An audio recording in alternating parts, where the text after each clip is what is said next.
இன்னைக்கு நம்ம இந்த வீடியோவில் பார்க்க போகிற விஷயம் கேட்டிங்கன்னா ஸ்மாக் டவுன் மேனேஜர் மாற்ற போகிறாங்க. ஸ்மாக் டவுன் மேனேஜரை ஏன் மாற்ற போகிறாங்க, மாற்றப்பட்டால் யார் வரப்போறான்ற ஃபுல் டீட்டெயில் தெரிஞ்சுக்கலாம். அதெல்லாம் தெரிஞ்சுக்கிறது முன்னாடி நீங்களும் நம்ம சேனலில் சப்ஸ்கிரைப் பண்ணிச்சுங்க. இதே போல் இன்ட்ரெஸ்டிங்காக ரெஸ்லிங் பார்க்குற உங்கள் ஃப்ரெண்ட்ஸுக்கு இந்த வீடியோ ஷேர் பண்ணி விட்டு தொடர்ந்து பாருங்கள். ஃபர்ஸ்ட் நம்ம பார்க்க போகிறது என்னன்னு கேட்டிங்கன்னா ஸ்மாக் டவுன் மேனேஜரை ஏன் மாற்ற போகிறாங்க அப்படின்றது தெரிஞ்சுக்கோங்க. ஸ்மாக் டவுன் மேனேஜர் என்ன நிக்கில் அடில்ஸ் என்ன பண்ண போகிறாருன்னு கேட்டிங்கன்னா அவர் இந்த லாஸ்ட்டாக நடந்த ஸ்மாக் டவுனில் கெவின் ஓவன்ஸுக்கு மேட்ச் கிடையாது, கெவின் ஓவன்ஸ் இன்ஜுரி ஆகிட்டார், ரெஸ்ல்மேனியா விளையாட மாட்டார்னு சொல்லி ரேண்டி ஆர்டன் சொல்லுவார். ரேண்டி ஆர்டன் உங்களுக்கு இந்த ரெஸ்ல்மேனியா மேட்ச் இல்லைன்னு சொன்னோன்னே ரேண்டி ஆர்டன் கடுப்பாகி நிக்கில் அடில்ஸை போட்டு அடிச்சிருப்பாரு, ஆர்கேஓ போட்டிருப்பாரு. ஒரு முறை கிடையாது, இதை ஒரு ரெண்டாவது வாட்டி போட்டிருக்காரு. இதனால் என்ன சொல்கிறாங்கன்னு கேட்டிங்கன்னா நிக்கில் அடில்ஸ் தான் இந்த ரெஸ்ல்மேனியாவுக்கு ரேண்டி ஆர்டனுக்கு ஆப்போனண்ட்டாக இருப்பாருன்ற மாதிரி சொல்லப்படுகிறது. நிக்கில் அடில்ஸ் ரெஸ்ல் பண்ண தகுதியான்னு கேட்டீங்கன்னா கண்டிப்பா நிக்கில் அடில்ஸ் ரெஸ்ல் பண்ண தகுதியான்றதை நம்ம பார்ப்போம்.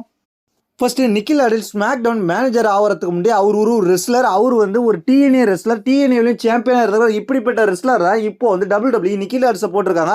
நிக்கில் அடில்ஸ் ஸ்மாக் டவுன் மேனேஜராக இருந்தாலும் அவர் ஏற்கனவே ரெஸ்லிங் பண்ண அனுபவம் இருந்தாலும் அவர் ரெஸ்லிங்க்கு ரிங்க்கு வரதுக்கு தான் இங்கே WWEக்கு வந்தார். ஆனால் WWE மேனேஜராக போட்டிருக்காங்க. இருந்தாலும் அவர் எப்போ வேணாலும் ரெடியாக இருக்கிறன்னு சொல்லியிருந்தார். சில அப்டேட்லாம் நம்ம பார்த்துருந்தோம்.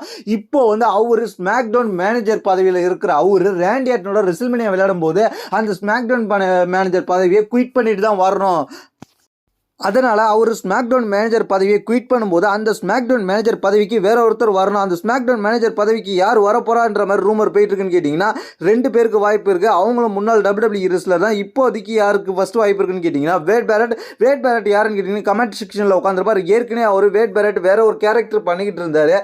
WWEல ஒரு காலத்தில் ரிசல்ட் பண்ணிக்கிட்டு இருக்கும்போது பேட் நியூஸ் பேரட்ன்ற கேரக்டர் பண்ணிக்கிட்டு இருந்தார். அந்த கேரக்டர் பண்ணும்போது மேனேஜர் ரோல் மாதிரி தான் பண்ணிக்கிட்டு இருப்பார்.